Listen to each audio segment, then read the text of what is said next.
Want to watch football without the restrictions of blackouts or cable? Check out expressvpn.com to help you get access to all the live games. Sign up today using the link in the description to get 3 free months.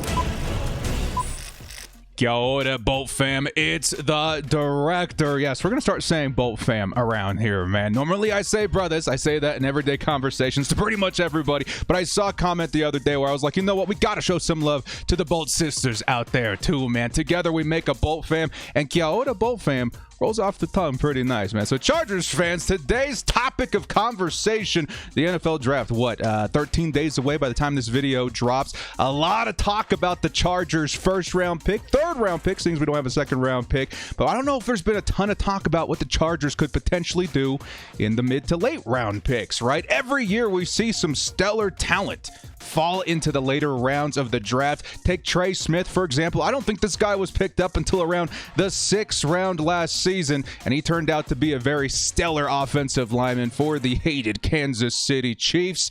And I do think the Chargers have done the same in recent years as well. Not as consistently as other GMs, saying, Tom Telesco, but at the same time, we got Brendan Hymus, who I personally love. I can't wait to see him play. We got Chris Rumpf, who's a great backup edge, and Nick Neiman, who's been a special team standout and depth middle linebacker. Can the Chargers do it again this season, grabbing some valuable pieces, and in most terms I would say depth? I think the Chargers, armed with 10 draft picks, should be able to grab some valuable depth in the into the mid to late rounds in this year's draft. So these are going to be my mid to late round guys that I've got my eye on in today's video, and a lot of them were pointed out by you guys in the comments section. Of course, there's so many players, you can't possibly go through and analyze every single one of them, but with your guys' help, I was able to isolate some guys that I really, really do like in the mid to late rounds. And again, there's not going to be enough time to highlight everyone, so please, guys, fill the comments, man. Make this a place that the Bolt fam can really expand their knowledge of potential, draft steals in this year's draft. So let's get into it, guys. Before we do, a question in the comments: who are your favorite sleepers this year? Very plain and simple. Again, I want to fill that comment section with some potential names for everybody to go look at. A lot of times I'll go read those comments and be like, oh, okay, let's go check out some YouTube. Let's go check out some good reads. And a lot of the time you guys do provide some quality players to consider in this year's drafts. Again, I would love to add more names via you guys in the comments. With that, guys, let's get into this one. Before we do, hit us up with a like and sub if you do enjoy this Chargers content. The small amount of time you guys take to hit the like, sub, and bell notification helps me out a lot. Let's get into this one. Lights, camera, action.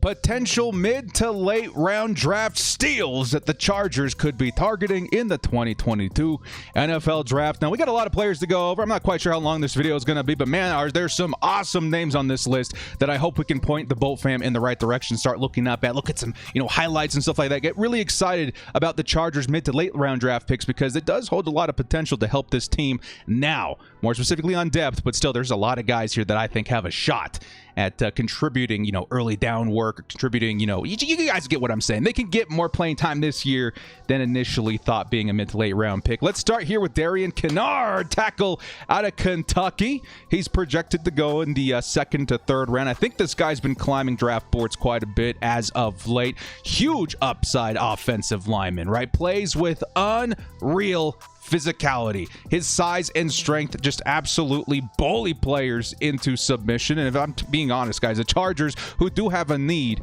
at the right side of the offensive line, I think you could plug in Darian Kinnard at guard in the NFL where he could bring immediate value. Again, maybe his journey transitions to right tackle at some point for this team, but if you need a guy that can contribute now, that has upside to fill that right tackle position, I like it, man. It allows the Chargers to maybe plug in Matt Filer at right tackle this year and then switch things up again next season depending on how things go. Still a great value if he happens to fall to the 3rd third round. But again, I've been seeing this guy climb boards. He might be a second rounder at this point. Next up, staying on the topic of offensive linemen, we're going to go through several different positions, so bear with me here, guys. Nicholas Petit-Fair, tackle out of Ohio, who is projected to go in the 3rd to 4th round this season. Now, Fair, it's almost hard not to say Fier because he has the way his name is spelled. Fair was a starting left tackle for Ohio this last season. He played right tackle in previous years a lot too. And what I think a lot of people love about this guy is his great frame, right? 6'5", 325 pounds. His size, in combination with his strength, really give him all the building blocks to create a great tackle in the NFL. And can he be the guy this season the Chargers call upon on the right side of Justin Herbert? Definitely. I think there's a good possibility of that. I think once he gets into an NFL system, he is going to quickly start to adapt to what it takes to play in this league. But he does need to work on his technique a little bit before starting outside. So just like Kennard, I think Fair, or I should say Petit-Fair, could definitely use some time at guard in year 1 and then maybe transition to tackle in the future. Okay, next up, our next offensive lineman on this list is going to be Tyrese Robinson, guard out of Oklahoma. Now, some guys I do see a lot of upside to start at tackle, which, you know, Robinson mainly did in Oklahoma, played right tackle last year, but he's also great at right guard in previous seasons as well. And I think Tyrese could be a fantastic value in the 4th round where he is projected. He's solid all around with great power, strength. He's got great pass pro, good run blocking. I would say mainly in run blocking. And I do think this would be a good scheme fit for, or I should say, I do think this would be a good, addition to the Chargers in the 4th round. Again, when it comes to scheme fit, maybe there is a lack thereof, but I do think it should help our run game on the right side. I would say that, try him out in 2022 as your starting right guard and kind of see what happens from there. Next up, another guy that I've been seeing actually a lot of Chargers fans getting pretty hyped on and the potential of us maybe snagging in the 3rd round. He goes by the name of Tyler Smith, guard out of Tulsa. Projected to go in the 2nd to 3rd round. So again, with the Chargers not having a 2nd round, a couple of guys on these lists, we would have to hope that they fall to the 3rd. But just maybe the existence of this video helps us, single out that name like, oh man, this would be a really good value in the 3rd. Let's hope that the Chargers go for him. Tyler Smith is quickly climbing draft boards just like Darian Kennard, right? With his raw strength and measurables, he's an absolute mauler in run blocking, and he should be an immediate starting guard in the NFL. So seeing him in the 3rd round would definitely be considered a draft day steal, in my opinion. Just a big guy, man, very raw power. And again, a lot of these things can be refined in the NFL. He's giving you a lot to work with in terms of size and strength, and just honestly the toughness in getting in there and trying to open lanes for his running back. He does need to work a little bit on his technique in the pass protection department, but his upside is still very, very appealing, and one that I would be ecstatic the Chargers to target in the 3rd round.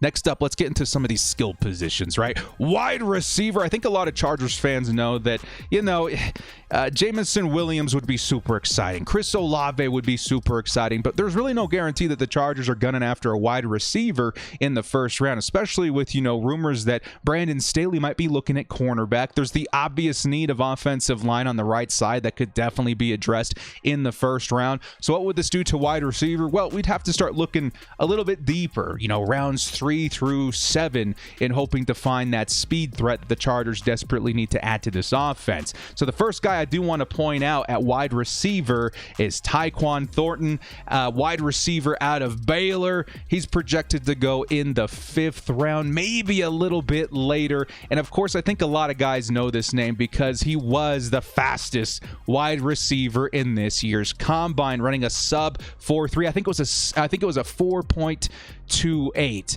And on top of that, this guy's got crazy speed. When you're taking a look at Calvin Austin, who I see as a more complete player, Calvin Austin's something like 5'9", 5'8", very small player. In retrospect, Tyquan Thornton measures at 6'2", too, so he does have the desired measurables. He does have the crazy good speed as the fastest wide receiver in this class, and honestly, he could be a great late round gem for the Los Angeles Chargers. Again, his huge speed, I do think he's got great hands, but he's gonna need to be working on his route running with who else? Keenan Allen in that wide receiving room to better expand his route tree. Still, until then, if you're talking about a Chargers offense that's got, Josh Palmer, Keenan Allen, Mike Williams, you can certainly throw in a Jalen Guyton and even a Tyquan Thornton in, plays where you want to get over that deep coverage. And I do think Thornton would be, by far the Chargers' fastest player on this team. And I think paired up with Justin Herbert specifically, that arm is going to open up a lot more opportunities for a guy like Thornton. Because if I read correctly, Thornton was limited by his quarterback play last year in Baylor. And I do think if we're going to unlock his potential, his speed threat, his getting over the top of that coverage, it's going to be Justin Herbert that can make that happen. So again, I haven't really talked about him that much. Of course, the fastest wide receiver in the class sometimes gets reached for, but if the Chargers can get him somewhere around the 5th round or later, I would be ecstatic, as he would bring a lot of traits that this offense desperately needs at this moment in time.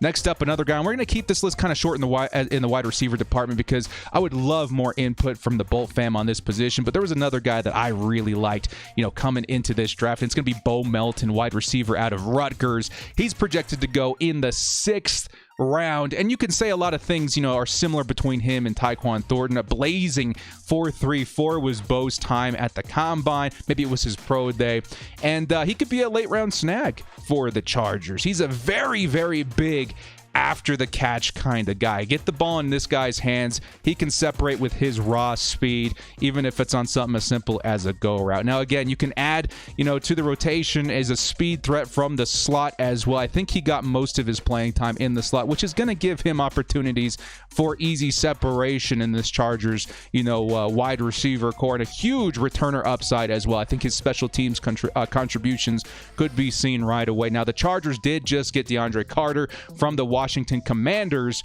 but I do think there's an opportunity for Bo Melton to be the guy of the future, because if I remember right, Carter is only on contract for a couple of seasons. Bo Melton could develop into that returner long term, and again, he does add that speed that we can throw in again with Jalen Guyton and other wide receivers when called upon. He does need to work on his route running and his contested catches. He hasn't been the biggest guy when it comes to coming down the ball in coverage, but still a great late round speed threat that the Chargers could be targeting in the 6th round.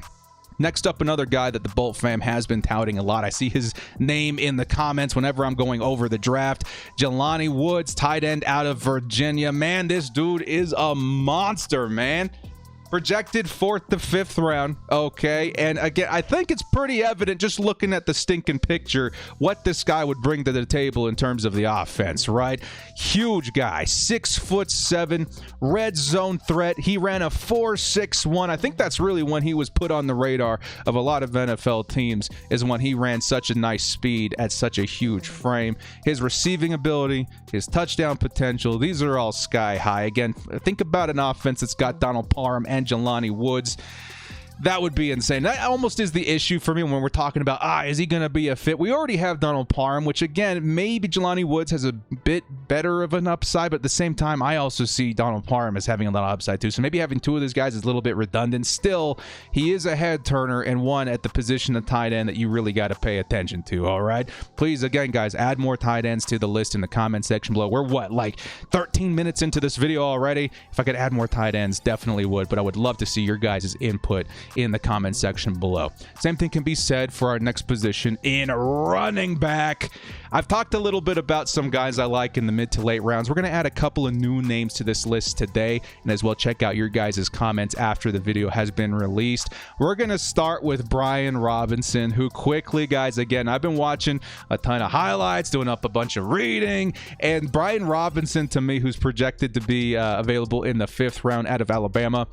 Wow, is this guy flying under the radar? And after watching a bit of his work on the field, I'm kind of wondering why, man. He's an Alabama running back. That alone should give him a little bit more credibility when it comes to maybe a higher pick, 3rd, 4th round. But 5th round, man, I would be super excited to land a guy like this. A huge 6'2" power back, 225 pounds. In terms of his size to height, I do think the Chargers could help him pack on a little bit more weight in terms of muscle, get him up there to 230, 235. Then you're talking about like, oh, it's so hard because NFL comps sometimes are taken a little bit too literally, but think of it like as a mini like Derrick Henry type, right? He's just a big dude. And from what I saw, he was one of the nastiest between the tackle guys this year. He's violent. He really knows what he's doing when it comes to those short-term, yardage. And again, with a team like the Chargers, we've already got like a do-it-all guy in Austin Eckler, right? He's scrappy, he's fast, he's a great receiver. He is our featured running back. But when it comes to grabbing a guy that can better complement him, keeping Austin Eckler as running back one, but bringing in a guy that's more, flexible in terms of getting the short yardage, I think Brian Robinson might end up being my favorite guy that I've been looking up in the past couple of days. A nasty, violent runner, and I do think he knows what he is, and I do think he does it very, very well. When it comes to, after that, getting through the line or finding space, he's not going to be the flashiest dude. I do think he's still pretty good, but not like the flashiest dude. But at the same time, for what the Chargers need, wow, man, Brian Robinson checks a lot of boxes. He does need a little bit of work. I would say major work in pass protection, right? But a wild fit for the Chargers late in the draft. I would say one of my favorite 5th round prospects for the Chargers this season. My other running back to highlight in today's video is going to be Tyler Algier, running back out of BYU. He's projected in the 4th to 5th round, and I would say that he can be somewhat of the same thing as Brian Robinson, but with different strengths in different areas. Brian Robinson a little bit more physically intimidating, whereas Algier is a much better run or pass blocker, man. This guy, dude, when you throw him out there, I think some of his technique, some of his refinement would translate very well into the NFL, and that's a very attractive trait if you're an NFL head coach or GM. He's 5'11", 224 pounds, so a very stocky back, and he would, again, pair very well with Austin Eckler. Another thing I really love about Algier is his excellent vision. He always finds the open hole, and I do think, pairing that with his good pass blocking skills, he's a very, very good and attractive option for the Chargers in the 4th to 5th round. Again, not the greatest speed or ball carrying moves, after he gets into space, but he makes up for it in his power. And again, he would bring exactly what the Chargers are needing. And I know there's some guys out there that are like, Director, I don't want to take a flyer, another late round or mid round running back. We failed so many times. But again, I think this season's a little bit different because we really understand what we have in Austin Eckler now. And at this point, you can start pinpointing traits and pinpointing running back archetypes that better fit the needs of this offense. I don't think Larry Roundtree, as good as he could be, is the kind of complementary back that you want to Austin Eckler. Same thing can be said about maybe Joshua Kelly. He kind of fits the archetype, but he just hasn't lived up to the potential. Brian Robinson, Tyler Algier, definitely guys that I think could fit a little bit better in this offense, okay? Next up, getting into the defense, we're going to start at linebacker, and we're just going to start with the one linebacker on this list because, again, linebacker, a bit of a tricky situation with the Chargers defense. It doesn't seem like Brandon Staley is too high on the position as he wants to see more DB-heavy schemes, rolled out in this season's, defense. And I do think if you're going to go after a guy, it's probably going to be in the mid to late rounds, right? And this man, Joe Doman, has been heavily, asked about in my comments section. So I decided to look him up, watch a little bit about what he's got. And man, this dude is impressive, man. If you're going to take a linebacker, let's say again, he's projected in the 4th round out of Nebraska. I would be pretty happy with this one. Again, it's kind of complicated because I would have much rather kept Kaiser White. But if you're looking to maybe not utilize the inside linebacker position as much, I could get behind the JoJo Doman ad pretty easily in the mid rounds. A very impressive coverage linebacker is what you would get in JoJo. He played a ton of slot with Nebraska, almost a shocking amount considering that he's a linebacker, and that's what makes him attractive to the Chargers, is that his skill set is very much so on the side of coverage. He could be a perfect scheme fit for Brandon Staley, who's probably going to roll out his linebackers more like hybrid safeties, right? He is a bit older though, and that's one thing that I do need to point out about JoJo that does concern me. He's almost 25 years old coming into the draft. That's definitely a little bit concerning, but at the same time, he doesn't have a lot of box experience. Still, I think in terms of, again, the archetype that you're looking for in a linebacker for this Chargers defensive scheme, I think JoJo Doman would be a fine ad in the middle rounds, especially if you can get him in like the 5th round. 4th round might be a little sweet for me. 5th round, now we're talking. All right. Next up, we're going to get into some of my favorite players on this list, too. We're talking about edge players on this defense, a defense that really has bolstered the position with Khalil Mack, Joey Bosa. But we really want to add that third or fourth guy behind, let's say, Bosa, Mack, Chris Rumph, and then maybe this guy. Or maybe this guy could, jump Rumph. Either way, we're going to need another edge guy out there that can develop into a rotational guy and maybe even a depth guy. And one of my favorite guys on this list is going to be D'Angelo Malone, edge out of Western Kentucky. He's projected to go in the fourth, maybe early fifth round. And Malone, to me, when it comes to finding like that perfect fit in the middle rounds, he might be the guy for me, man. Perfect fit for the Chargers, edge in a three, or edge 3 or 4 role.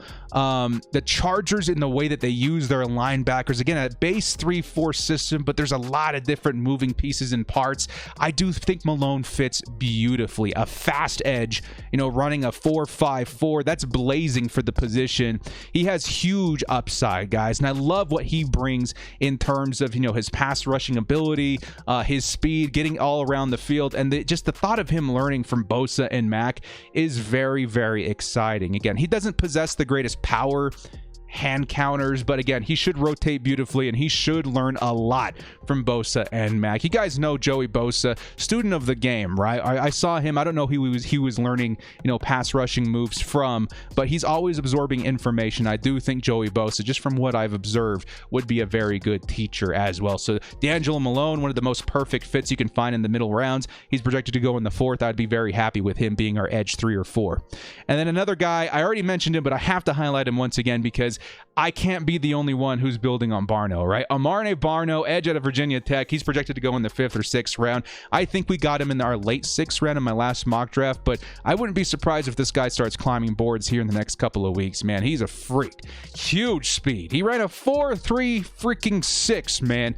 This guy's all over the field. Great pursuit. He never gives up on a play. I love everything about Barno. His upside on this defense is very, very big, especially if you're talking, rotating him in as a spy, as a blitz in these blitz packages. I love everything and the potential of what he could become, especially in the near future with Barno. He does need technique work, but again, Joey Bosa, Khalil Mack, these are the best teachers in the NFL. Whoever we decide to bring in from the NFL draft to be our edge 3 or 4 is going to have some of the best mentorship you could possibly get in the NFL. So Amari Barno, D'Angelo Malone, these guys should definitely be hoping they come to the Chargers for more reasons than just coming to a great team. They're going to develop maybe at a faster rate than other teams would be able to offer.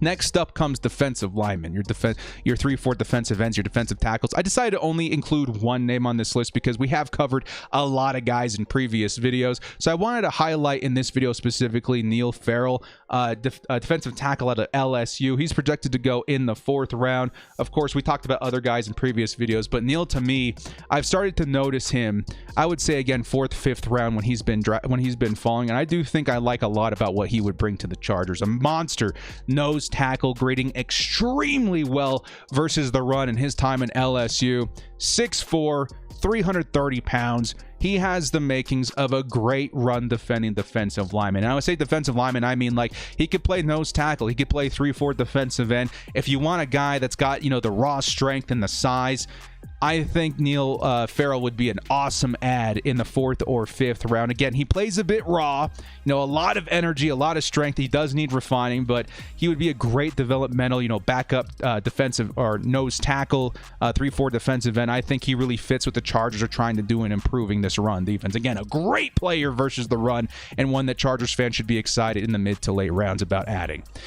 Next up, let's get into the speedy guys, the defensive backs that the Chargers could be targeting in the mid-rounds. And again, I'm hoping that the Chargers, there's a potential that they could go cornerback very early, 1st round, right? Maybe even in the 3rd round. If we're looking at adding some depth to this team, though, that already features J.C. Jackson, Asante Samuel, I do think there's some very intriguing names to be found in the late rounds, as well as depth at safety. The Chargers, who want to run more DB-heavy schemes, definitely need to find some more depth at the position just to make sure, as an insurance policy, maybe even guys that can contribute right away, okay? So when it comes to the position of defensive back, we're going to first highlight Zion McCollum, cornerback out of Sam Houston. Fourth to fifth round draft prospect. Okay, a towering cornerback at 6'2", ran a 4.33, very, very fast for his size. And when it comes to drafting a quality backup corner, McCollum checks a lot of boxes for me. He does need work in coverage, but his speed should help in that transition a little bit, right? Again, when you're talking about a decent backup cornerback, you kind of want to go after guys that fit the traits of your needs as well. Michael Davis, to me, however, good or bad he may have played last season, his traits do help us out a lot in terms of versatility.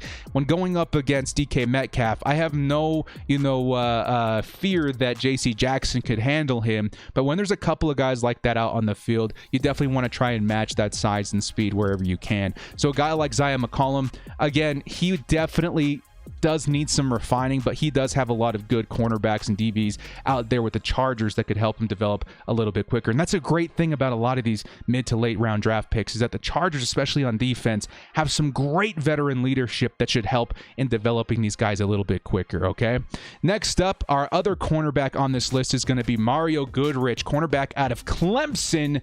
He's projected to go to the 4th to 5th round. And again, it's kind of the same thing that I was looking for in Zion McCollum, someone that can really help with that Michael Davis kind of role, right? Very physical corner, desirable size and strength, and I do think that he would add an immediate help to that special teams. He's an ex-wide receiver. Goodrich has upside and ball skills when we're talking about forcing interceptions, tracking the ball. I like him a lot, man. He's decent in coverage as well, but he does need time to develop. And again, J.C. Jackson, Asante Samuel, Derwin James, these guys get to work on Mario. I think we're looking at a pretty nice backup cornerback in the future. Next up, let's get into some of the safeties. And again, some people like, Director, do we really need more safeties? We got Nasir, we got Derwin James, and we even got some decent backups in Mark Webb and Alohi Gilman. Again, with the kind of system that Brandon Staley wants to adopt this season, I would want to bring in at least one or two more, pieces in terms of depth at the safety position. And we're going to start with Verone McKinley, the third safety out of Oregon. I actually do think we've seen this name connected to the Chargers. He may have had a visit with the Chargers recently, and it makes a lot of sense. Okay, of course, we love our Oregon players, but he's a true deep safety with big playmaking upside, right? I think 10 interceptions in the last 2 full seasons.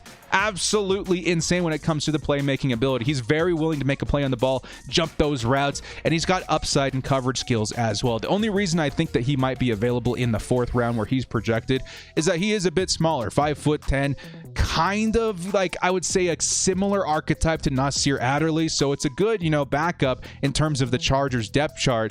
But he should develop into a solid contributor in a DB-heavy scheme. And again, it's one of those guys that I think in the 4th round that if you want to get more DBs out on the field, Verone McKinley, to me, I think I can get behind that. I definitely think that, seeing some time even this season is a really good possibility, even from the 4th round, okay? And then finally, my last safety on this list, another one that, again, it's a little bit different than Verone McKinley. It's going to be Kirby Joseph, safety out of Illinois, projected to go in the 3rd to 4th round. I really like this guy in terms of his ball hawking, playmaking from the safety position, right? Big hands, big frame, 6'1". He adds that desirable height to the safety position. Big time tackler, major contributor on special teams. Again, when it comes to a 3rd to 4th round guy, you want to get something out of him immediately if you can. And I think Kirby Joseph, at minimum, is going to be a big contributor on special teams. Now, he does need to develop a little bit. He needs more playing time, I think, flat out and simple. But again, he should thrive learning from Derwin freaking James. Kirby Joseph, to me, is one of those guys. If you see him in the 4th round, I'd be very excited to add him to this roster immediately. Again, the Chargers trying to build something out here that's pretty unique in the NFL in terms of man coverage and forcing those interceptions, get that turnover ratio into a better, column there. So I like that a lot. Kirby Joseph, to me, another safety to look out for in the 3rd to 4th round. And finally, the cherry on top. This guy, dude, every single time I put a video out, you guys ask me my thoughts on him, and we haven't really talked about him yet. We're going to talk about him today. Matt Araiza, punter out of San Diego State, projected to go between, this one's so tough, the 3rd to 6th round-ish, right? We saw a kicker, what's his name, to the Cincinnati Bengals get drafted, I think, the 5th round last year. Could we see a punter around the same realm in 2022? Maybe, man. And again, we were not going to make this video without acknowledging Matt Araiza. This kid could boost any special teams unit in football. Of course, the guys that have been, pounding the table for me to cover him know what he's all about. 80-plus yard punts. That's insane. Consistently, that's even more insane, man. That is something that's very rare to find. Something coming into the NFL that, again, you're not going to see guys like this every single season. When it comes to undrafted free agents, you're not going to find it at all. It is super, super, super tough, though, to project where any team would draft a punter. And this is where things get complicated again, because, again, even a team like the Chargers, if we decide to spend a third or fourth round pick on a punter, it's going to hurt us a little bit. There's guys that can contribute in year one, right? Whether it be at depth, whether it be immediately. I think there's a lot of defensive linemen that could contribute immediately this year. If we forego them for a punter, it's definitely a little bit risky. But at the same time, we don't know where he's going to go. And I'm not off on Matt Araiza. I would love Araiza on this team. That would add an element to the special teams that the Chargers haven't seen, since Cypress? Maybe? Not even that. I think Matt Araiza's upside is even higher than that. So where would I be comfortable drafting Matt Araiza? I think I'm in on him on the 5th round. Okay. But that doesn't mean that if we decide to go him a little bit sooner, I wouldn't be, happy about it. My God, I wouldn't complain if we nabbed him a little earlier than that either. Cause just the Chargers special teams unit has been pretty historically bad. So if we can give it just a shot in the arm with one of the best punters we've seen in the draft in a long time, maybe ever, I think Araiza would be the move to make. So let me know in the comment section below what you guys think about this situation. Some people are really all for it. Some people are really against it. Honestly, I'm for it, but I would be more comfortable if it was round 5 or later. Okay. So with that, guys, let me know some of your favorite names, maybe some of the guys you've heard about for the first time from this list that you would love the Chargers to draft on April 28th, 29th, and May 1st. Or is it April? Either way, guys, whoever the Chargers are looking at in the NFL draft in the mid to late rounds. And also, please, please, please let me know in the comment section below more draft day gems and potential steals. Honestly, guys, I've been going to my comments section a lot in terms of research, in terms of expanding my knowledge of the NFL draft, because you guys really know what you're talking about, right? And just like you guys, I'm just a fan. I'm not a pro analyst. I'm not, one of these eggheads that knows about the game from the inside out, but it's the experience about learning about these players and learning about the possibilities of the team and the fits and all that kind of stuff that really make what this channel work, right? That's just the whole fan experience. So you guys adding to that in the comments section with other names, just again, it gives me something to do, the Bolt fam something to do, and really gives us a broader perspective of who to look for in the mid to late rounds. So again, let me know your guys' names in the comment section below. Well, guys, thank you so much for joining me. This has been the Director. If you liked what you saw here, hit us up with a like and sub on your way out. We'll see you next time. And as always, bolt up, stay frosty. Much love to the Bolt fam.